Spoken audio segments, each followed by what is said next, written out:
kepala atau cedera kepala adalah suatu injuri yang dapat melibatkan seluruh struktur kepala mulai dari lapisan kulit kepala atau tingkat yang paling ringan, tulang tengkorak, durameter, vaskuler otak sampai dengan jaringan otak sendiri, baik berupa luka tertutup maupun tembus. Injuri otak traumatik sering disinonimkan dengan trauma kepala. Injuri otak traumatik merupakan insufisiensi otak non-degeneratif, non-kongenital, akibat kekuatan mekanik eksternal yang dapat menyebabkan gangguan kognitif, fisik, psikologis, maupun permanen, temporal yang dihubungkan dengan gangguan tingkat kesadaran. Mekanisme cedera kepala. Mekanisme cedera kepala secara garis besar merupakan salah satu atau gabungan dari ketiga mekanisme cedera kepala, yaitu akselerasi terjadi jika benda yang sedang bergerak membentur kepala yang diam. Deselerasi terjadi jika kepala membentur objek yang diam. Kompresi atau penekanan.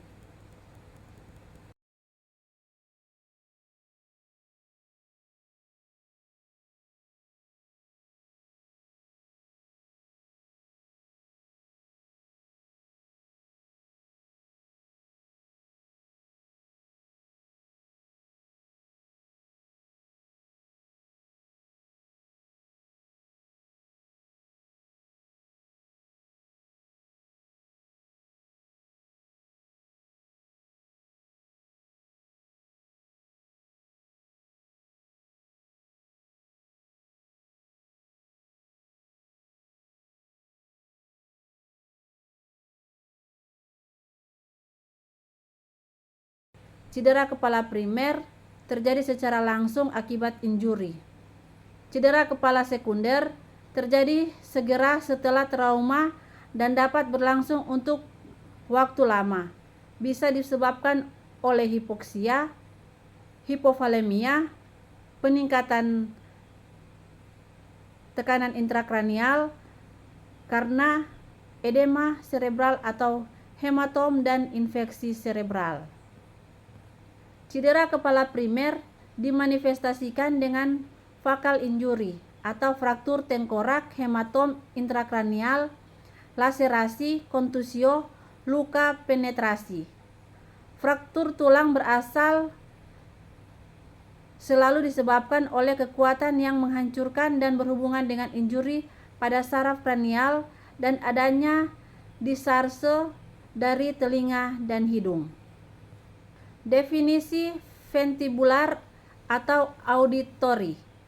Pukulan pada bagian temporal mungkin tidak menyebabkan fraktur, tetapi dapat menyebabkan hilangnya konduktivitas atau sensori neural pada pendengaran.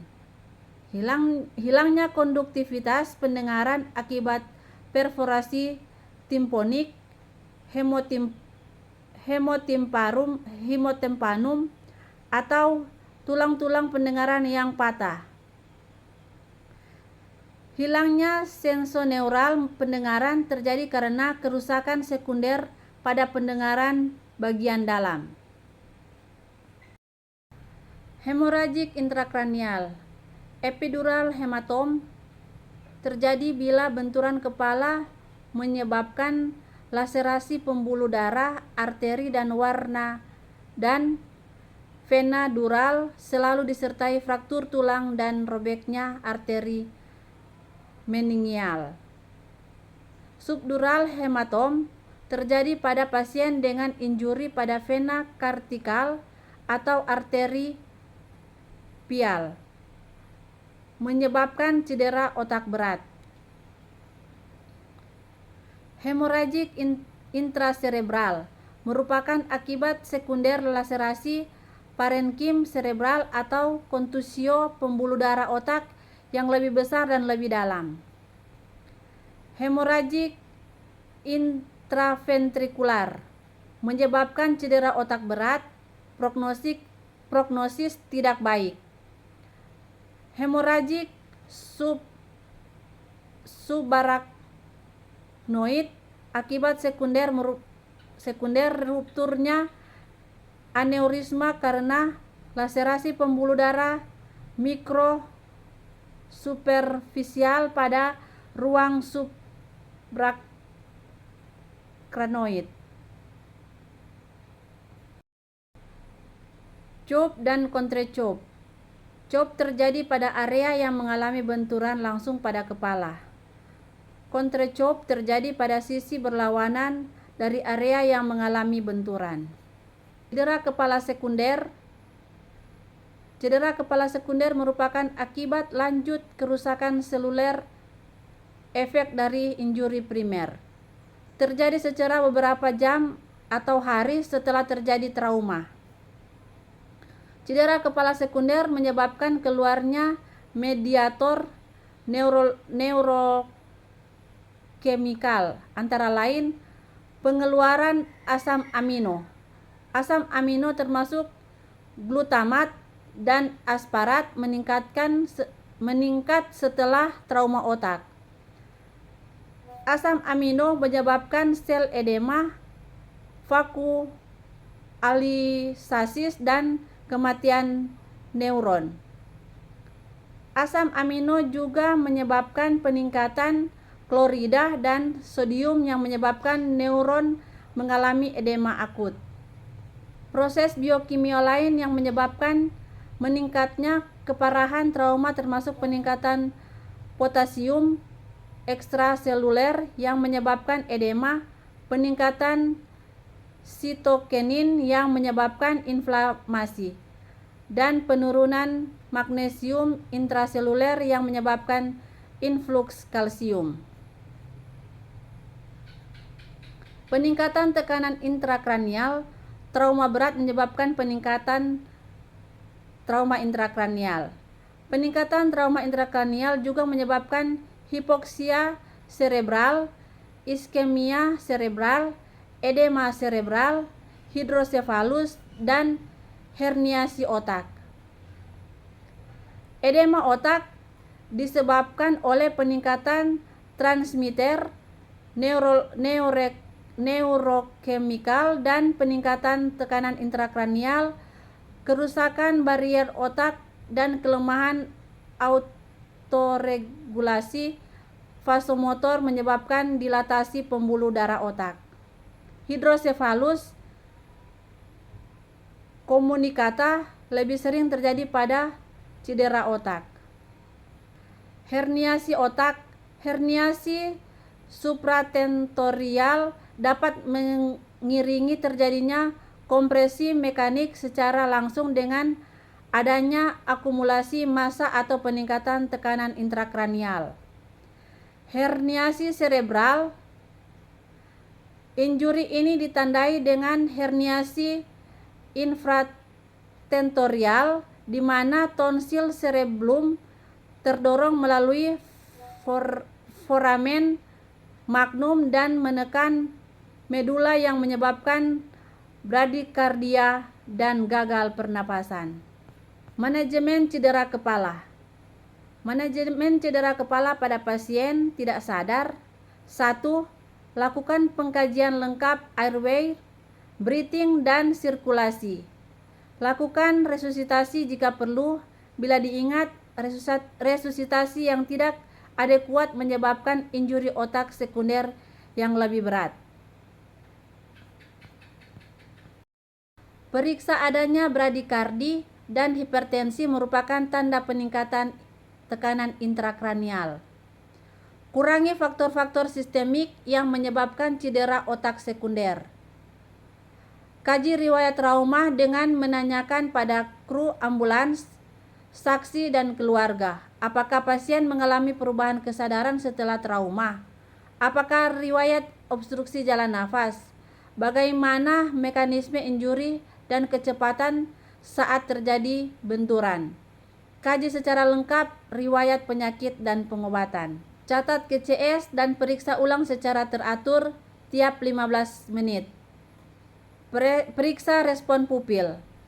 Periksa muka, kulit kepala, laserasi memar, dan deformitas. Jangan lupa pemberian tetanus profilaksis.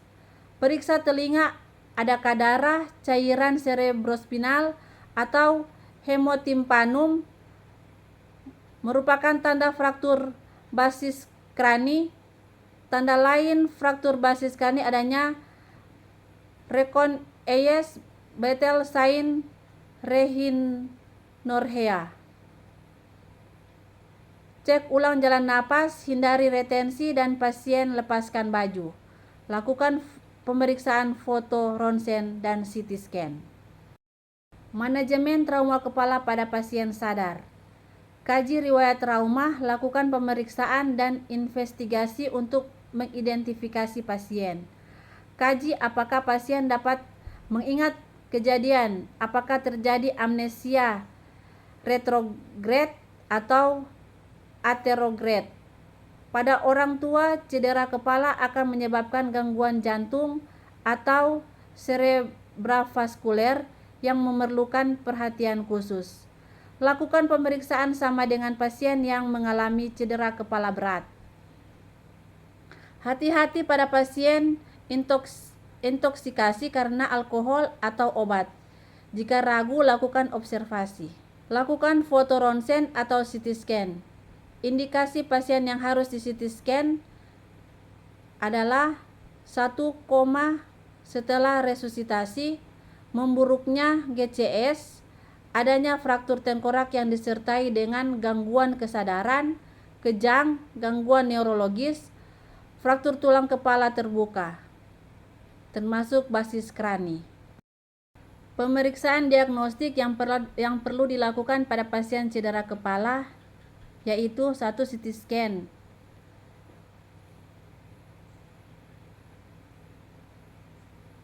yaitu untuk mengidentifikasi adanya hemoragik, keadaan ventrikel, pergeseran jaringan otak. Pemeriksaan berulang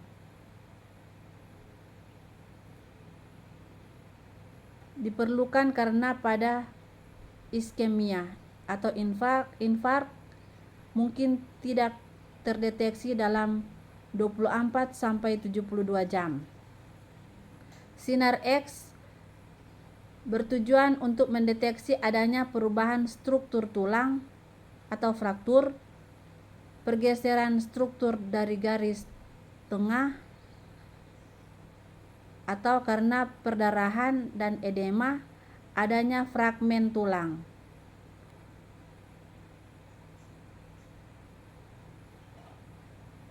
Gas darah arteri, mengetahui adanya masalah ventilasi atau oksigenasi yang dapat meningkatkan tekanan intrakranial.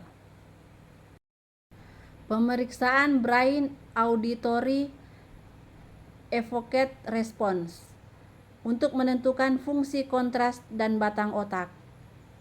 Pemeriksaan positron emission tomography untuk menunjukkan perubahan aktivitas metabolisme pada otak.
Demikian video materi cedera kepala, semoga bisa bermanfaat.